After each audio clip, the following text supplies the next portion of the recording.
Assalamualaikum warahmatullah. Waalaikum assalam warahmatullah. Good morning, students. Good morning, teacher. How are you, students? Alhamdulillah, we are fine, and you? Alhamdulillah, I'm also fine by the grace of Almighty Allah. Today, we will learn English language. আজকে আমরা ইংরেজি ভাষা শিখব। আমরা আজকে ইংরেজিতে একটা ব্যবহার শিখব যে আমাদেরকে যে কোনো জিনিস করতে হয়, আমাকে খেতে হবে, আমাকে যেতে হবে, এটা কিভাবে বলবো আমরা আজকে সেটা শিখব।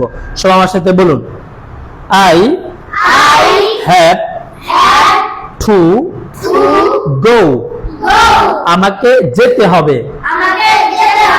I have to go. আমাকে যেতে হবে,